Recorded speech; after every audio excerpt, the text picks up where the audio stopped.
ثانی دی، زندگی دی، اگلا وقت یہ حال ایک کا نہیں ہوا۔ نمرود کو دیکھ لیں، حضرت ابراہیم علیہ السلام کو کہتا تھا میں رب ہوں، آپ نے فرمایا رب تو وہ ہے جو زندہ کرتا اور مارتا ہے۔ ایک موت کا قیدی بلایا، کہنے لگا ہاں بھائی کتنے دن رہ گئے تھے پھانسی میں؟ کہنے لگا جی پرسوں ہونی تھی۔ کہا جا تجھے آزاد کیا، لو میں بھی زندگی دیتا ہوں۔ ایک بے گناہ آدمی کو پکڑ کے قتل کر دیا، کہتا میں بھی مارتا ہوں۔ حضرت ابراہیم علیہ السلام کہنے لگے تو بیوقوفوں جیسی دلیلیں دے رہا ہے، چل اس طرح کر، میرا رب سورج مشرق سے نکالتا ہے، تو اگر رب ہے تو مغرب سے نکال کے دکھا۔ اب دلیل کا جواب کوئی نہیں تھا تو کہنے لگا پکڑو اور آگ میں ڈال دو۔ اللہ کے نبی کو آگ میں ڈالنے والا، یہاں ایک مچھر بیٹھا ہے، 400 سال حکومت کی اور خدائی کا دعویٰ کیا، یہاں مچھر بیٹھا تھا، چھینک آئی تو مچھر اندر چلا گیا۔ پہلے دربار کا ادب یہ تھا کہ جو آئے سجدہ کرے، اب اس کے سر پہ کوئی چیز مارتا تھا تو اسے سکون ہوتا تھا، مچھر تھوڑی دیر کے لیے اس کا دماغ چھوڑتا تھا۔ او بھائی یہ اس دھرتی پہ اللہ نے لوگوں کو نظارے دکھائے اور ہمیں سمجھانے کے لیے دکھائے، ہمیں تفکر کی، غور کی دعوت دی کہ دیکھ لینا، اپنے عمل کو پرکھنا۔ تمہارے عمل حضرت موسیٰ کے فرما برداروں جیسے ہیں، جناب ابراہیم کے فرما برداروں جیسے ہیں، یا بن کے بیٹھ گئے ہو؟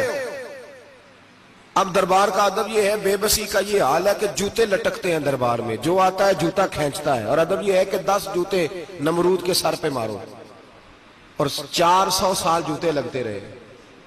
روتا تھا، جو آدمی آتا تھا منتیں کرتا تھا، کہتا تھا کہیں سے کوئی دوائی مل جائے گی۔ پاگلوں جیسی زندگی گزاری، پاگلوں جیسی سخت، وہ تو حساب، وقوع قیامت تو حساب ہوگا ہی۔ یہاں لوگ پاگل ہو کے مرتے ہیں، معاذ اللہ، نفسیاتی مریض ہو کے مرتے ہیں۔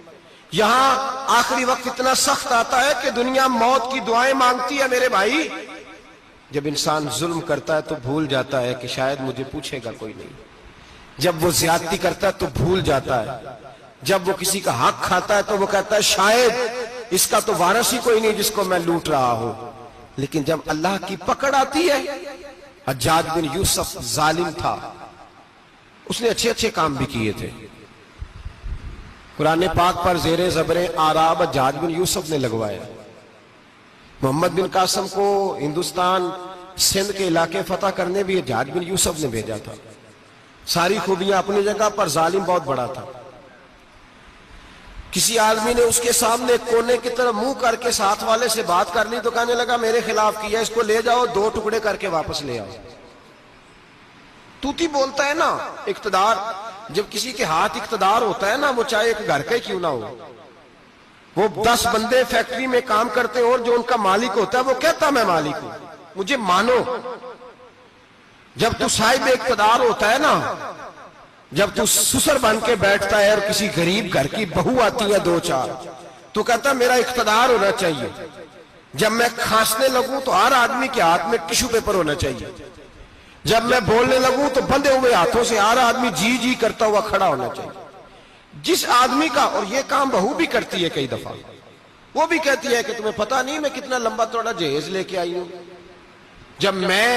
جب میں سونے کے لیے اپنے بیڈ روم میں جاؤں تو خبردار بوڑھے بابے کو اجازت نہیں کہ وہ کھانسے۔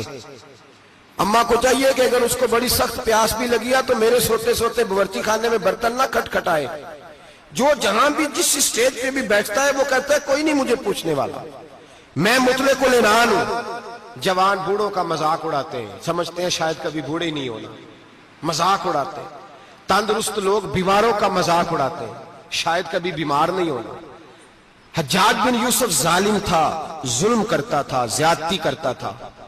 حضرت سعید بن جبیر ایک تابعی بزرگ تھے، اتنے بڑے بزرگ تھے کہ ساری رات نماز پڑھتے تھے، سارا سال روزہ رکھتے تھے۔ ایک دن انہوں نے منبر پہ بیٹھ کے کہا کہ حجاج ظلم سے باز آ جائے ورنہ اللہ کی لاٹھی بڑی بے آواز ہے۔ اللہ کی لاٹھی، اس کا کیا مطلب ہوتا ہے؟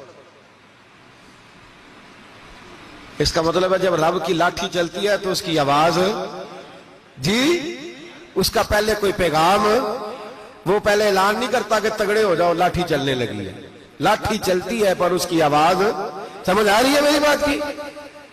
جمعۃ الوداع کے لیے تشریف لانے والے احباب خاص غور فرمائیے گا، حجاج بن یوسف کو پتا چلا کہ حضرت سعید بن جبیر نے میرے خلاف بات کی، بلا لیا، کہنے لگا تو نے میرے خلاف بات کی ہے؟ فرمانے لگے کی ہے۔ کہنے لگا تجھے پتا ہے میں قتل کر دوں گا؟ آپ فرمانے لگے نہ تو زندگی کا مالک ہے نہ موت کا مالک ہے، تو کیسے قتل کر؟ کہنے لگا تجھے پتا ہے میرا؟ فرمایا میں نے تجھے نہیں، میں نے تو کئی شداد، کئی حماد، کئی قارون، کئی فرعون، کئی نمرود دیکھے، کئیوں کی داستانیں سنی، تو کون ہے؟ تو تو چھوٹا سا ہے۔ ایک جملہ ہے ملا جلال الدین رومی کا، بڑے درویش تھے، ایک بات کہہ گئے، کہنے لگے نمرود جتنے پیسے نہیں، فرعون جتنی حکومت نہیں، قارون جتنی دولت نہیں، ورنہ فرمانے لگے میرے زمانے میں بھی کئی لوگوں کا خدا بننے کو دل کرتا ہے، کئی لوگوں کا دل کرتا ہے، لیکن نمرود جتنے پیسے، فرعون جتنی طاقت اور قارون جتنی دولت نہیں، ورنہ ہو سکتا ہے لوگ دعویٰ کر جائیں معاذ اللہ ثم معاذ اللہ۔ یہ آج سے کئی سو سال پہلے وہ کہہ رہے، آج تو حالات بڑے ابتر ہیں، اس کی نسبت خطرناک۔ فرمانے لگے حضرت سعید بن جبیر تو زندگی موت کا مالک نہیں۔ کہنے لگا پکڑو، قتل کرو اسے، لے جاؤ۔ جب پکڑ کر کھینچ کر لے جا رہے تھے نا، تو حضرت سعید بن جبیر مسکرانے لگے۔ اب ظالم کے سامنے مسکرائے تو اس کو بڑا غصہ آیا، یہ میرا مذاق اڑاتا ہے؟ بلا لیا، ادھر آؤ، کیوں مسکرا رہے ہو، کیا ہوا؟ تو حضرت سعید بن جبیر کہنے لگے میں مسکرا رہا ہوں تیری بیوقوفی پر اور اپنے اللہ کی دی ہوئی ڈھیل پر۔ میں مسکرا رہا ہوں کہ یا اللہ کیا بات ہے، کیا تیرا شان ہے، کیسے لوگوں کو ڈھیل دی ہوئی ہے۔ میں مسکرا رہا ہوں تیری بیوقوفی پر کہ تو سمجھتا ہے شاید مجھے پوچھنے والا کوئی نہیں۔ کہنے لگا اس کو باہر نہ لے جاؤ، میرے سامنے قتل کرو۔ ٹھیک ہے جی، قتل کرنے لگے تو حضرت سعید بن جبیر نے منہ کعبے کی جانب کر لیا، انی وجہت وجہی للذی فطر السماوات والارض حنیفا وما انا من المشرکین۔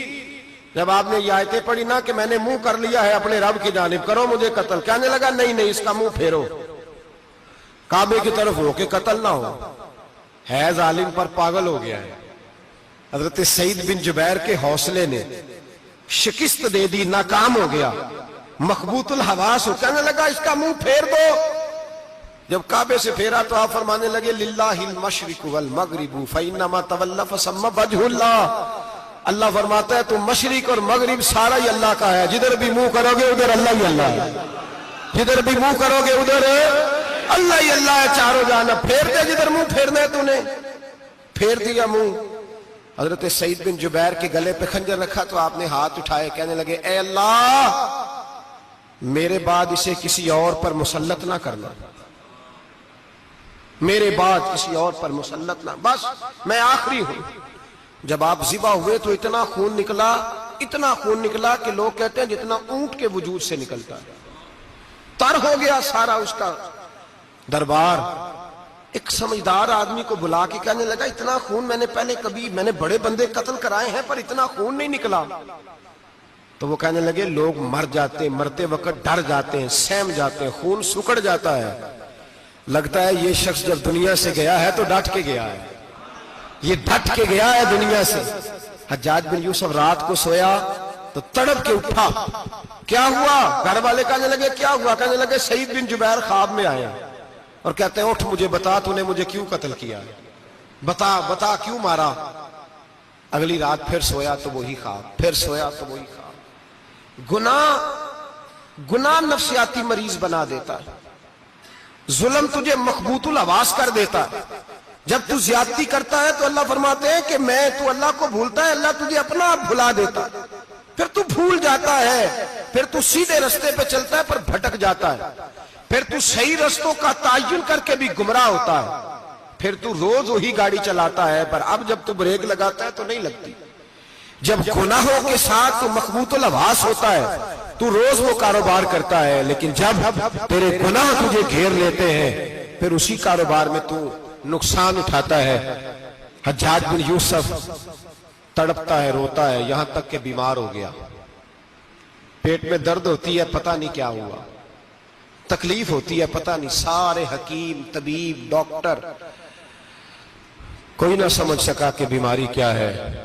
جو بیماریاں خدائی ہوتی ہیں ان کا لوگوں کو پتا، جو آزمائشیں رب کی جانب سے ہوتی ہیں وہ ڈاکٹروں کے ہتھے نہیں چڑھتی، جو تکلیفیں اللہ دیتا ہے ان کا حکیم طبیب علاج نہیں کر پاتے، مشکل، اور شفا اسی وقت ہوتی ہے جب اللہ دینا چاہے، اور جب رب بھی دینا نہ چاہے تو بڑے بڑے ڈاکٹر کہتے ہیں کہ ہمارے بس کی بات نہیں رہی۔ بغداد سے حکیم آئے، پیٹ دیکھا، کہنے لگے نہ تیرے معدے میں کوئی دقت ہے، نہ تیرے جگر میں، نہ کسی اور جگہ، ماجرا کیا ہے؟ ایک آخری علاج ہے، آخری، وہ کیا؟ گوشت کا چھوٹا سا ٹکڑا دھاگے کے ساتھ باندھ کے منہ میں ڈالا، اور پھر ایک باریک سا تنکا لے کے اس کو اندر ڈالنے لگے گلے میں۔ وہ گوشت کا ٹکڑا جب حلق کے اندر اتر گیا، اس حکیم نے واپس کھینچا تو کیسے ایسی بدبو آئی جیسی کبھی سونگی نہ تھی۔ جانور، کیڑے مکوڑے لگے ہوئے باہر نکلے، اور جب دیکھا تو جتنے محل میں لوگ بیٹھے تھے چلاتے ہوئے نکل گئے کہ یہ کیا مصیبتیں ہیں۔ حکیم بھی اٹھ کے دوڑنے لگا، کہا تجھے کیا ہوا؟ کہنے لگے حجاج تیری بیماری زمینی نہیں، تیری مصیبت زمینی نہیں۔ کہا میری مرض تک تم کیوں نہیں پہنچ پا رہے؟ تو کہنے لگے لگتا ہے تو بد دعا کا مریض ہے، لگتا ہے تو ظلم کا مریض ہے، تو جبر کا مریض ہے۔ تڑپتا رہا، سسکتا رہا۔ ایک وقت وہ بھی آیا کہ گھر والوں نے کمرے میں بند کر کے تالا لگا دیا، دیوار سے ٹکرے مارتا۔ او بھائی، جو گناہوں کے بیمار ہوتے ہیں انہیں شفا نہیں ہوتی، جو ظلم، جبر، بربریت کے بیمار ہوتے ہیں انہیں سکون قلبی میسر نہیں آتا۔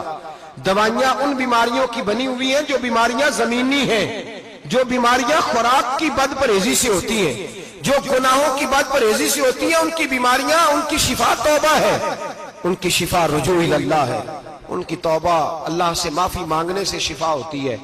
حجاج جب مرنے لگا تو بلایا، یہ رنگ بھی ذرا ملاحظہ کیجئے گا، دو چار قریبیوں کو بلایا، پتہ ہوتا ہے نا اپنے کرتوتوں کا آدمی کو، پتہ سارا ہے سردار نوکیتیاں دا، پتہ ہوتا ہے سارا۔ بلا کے کہنے لگا جب میں مر جاؤں تو مجھے رات کو دفن کرنا۔ کیوں بھائی، عورت ہے؟ کہنے لگا نہیں، رات کو دفنانا۔ ٹھیک ہے، رات کو دفنا دیں گے۔ پھر کہنے لگا جب صبح ہو جائے تو صبح ہونے سے پہلے پہلے میری قبر زمین کے برابر کر دینا، نشان مٹا دینا۔ کہا وجہ؟ تو کلمہ پڑھتا ہے، حضور کا حکم ہے کہ قبر کم از کم ایک بالش، ایک گیٹ اونچی ہونی چاہیے زمین سے، کم از کم، تو تیری قبر مٹا دے، وجہ؟ پتہ ہوتا ہے اپنے ظلموں کا۔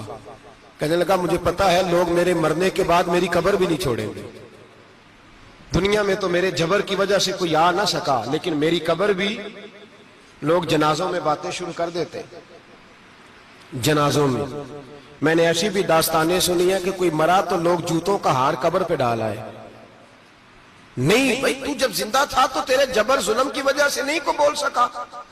ایک تو ہے قیامت میں حساب ہوگا، یہاں دنیا میں حساب ہونے لگتا۔ اتنی لمبی زبانیں لوگوں کی لٹک کر مرتے وقت باہر نکل آتی ہیں۔ دعا کریں، جمعہ ہے، اللہ تعالیٰ ایمان کی موت عطا فرمائے۔